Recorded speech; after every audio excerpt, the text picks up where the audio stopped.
Hello everybody, this is Jay Wolf, and we're gonna do a Let's Play of The Binding of Isaac.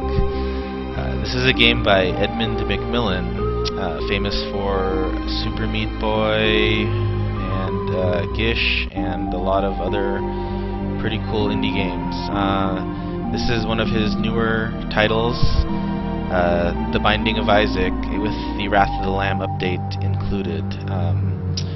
I have familiarized myself a little bit with the game just so I could give a better let's play of this. I know what a lot of the things do and can explain, functionalities and strategies a little bit better. So if you're interested in playing this game or you want to see what it's like, you definitely check this video out because it's a pretty cool game.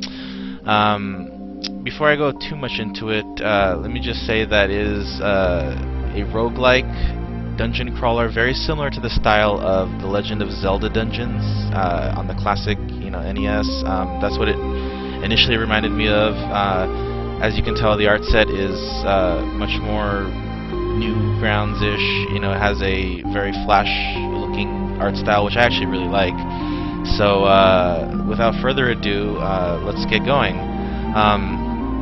As you can see, I have reset everything back to 0, so I'm going to be doing this completely fresh. So let's get started. I'm also using an Xbox 360 controller for this run with Joy-to-Key program. I will make an additional video showing how to get that set up for anybody who doesn't know how to do that. The description should be, or I'm sorry, the instructions should be in the description. Anyway, let's get started. So when you start out, I think the only character you can play is Isaac.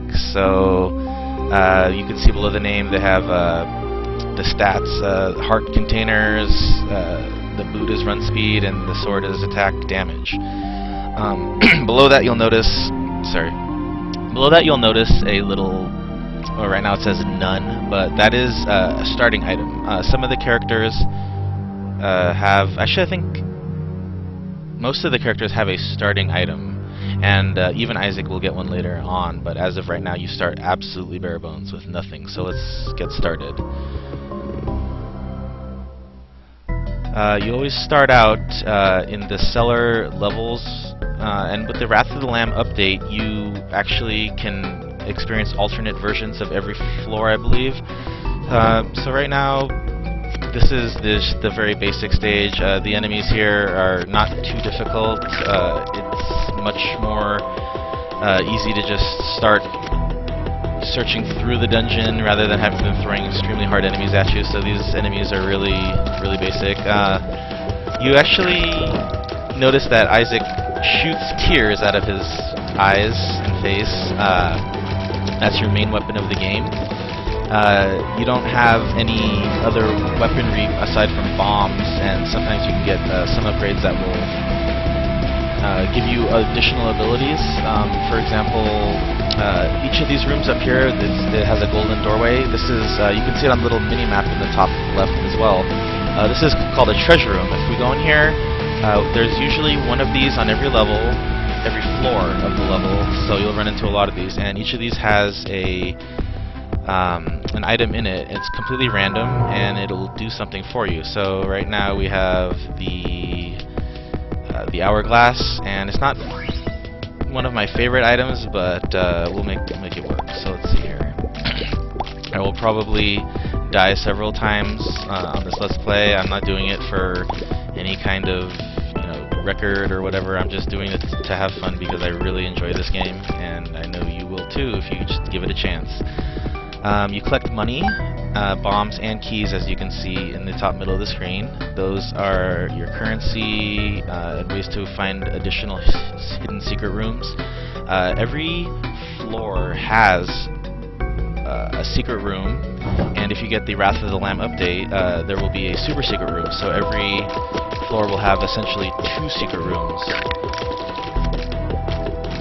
These guys are just really basic. They don't even shoot at you. I think they're the lowest form of the Blastocyst boss.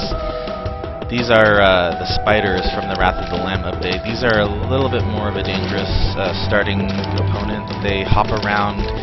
You'll eventually get used to their patterns, but they still get me all the time, and it's just when you're really low on health and you come into a room filled with spiders, it's never a good thing.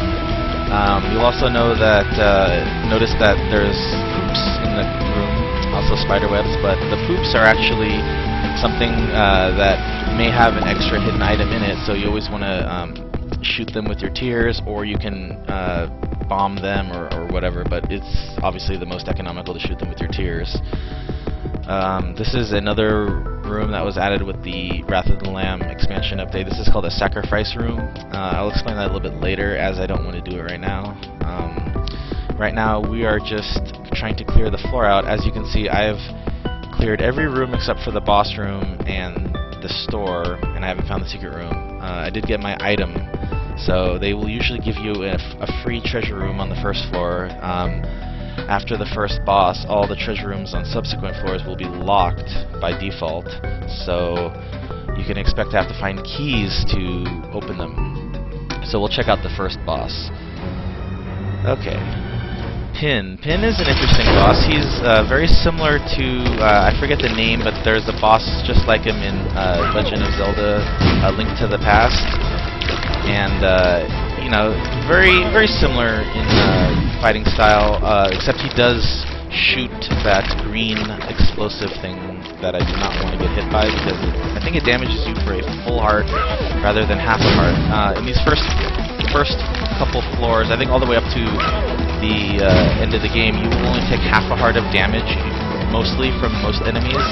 That will get upgraded to a full heart when you start facing the harder enemies in the game. So I can enjoy only taking half a heart of damage for now. And I want to show off my hourglass, because I'm probably not going to keep it for very long, but this is what it does. So as you can see, it has slowed down Mr. Pin here very much, and I'm able to take advantage of that and kill him. Every time you defeat a boss, you'll be presented with the boss prize. Now that prize is also random, and it's usually a stat increasing item for the most part. There's others, but as you can see right here, this is the rotten meat. It'll give me an extra heart container. As you can see, I have 3 right now. I'll have 4 when this is over with. And these are important because you want to have longevity. You want to be kind of beefy. I always try to strive for about at least 6-7 heart containers at minimum. Otherwise, you're not going to have a good chance of getting all the way through the game. Now that I do have 4 heart containers, I will explain what the sacrifice room does. Now, the sacrifice room is an interesting addition to the game. It's basically an empty room with blood and spikes on the ground. And what happens is the spikes on the ground represent, you know, you're the sacrifice pretty much. So you have to run across them and get hurt, and it'll give you a chance to spawn a chest. So we'll see what happens. Okay, 1, it didn't happen. 2, didn't happen. I'm only gonna try 1 more time. Okay, it didn't happen, but normally a chest will spawn right around here. It could be a regular chest, it could be a golden chest, which requires a key to unlock, or I think it can even be one of the Wrath of the Lamb expansion red chests. I think those are from Wrath of the Lamb. They might be from the original game, I can't remember anymore. But with that, I finished this floor, everything I can really do, except for trying to find the secret room. I will try to find the secret room, actually. I do have a bomb, and I've noticed that the secret rooms usually are touching several other adjacent rooms, so if I had to bet money, I would bet that the secret room would be right here. And okay, I was wrong. So it could have been on touching any one of the other walls without doors in every room. So every room kind of has this rectangular structure, and it'll have either, you know, doors leading to other rooms, or you'll be in a dead end, or like this room, this is the exit of the level. I will fall down this trapdoor, and we'll move on.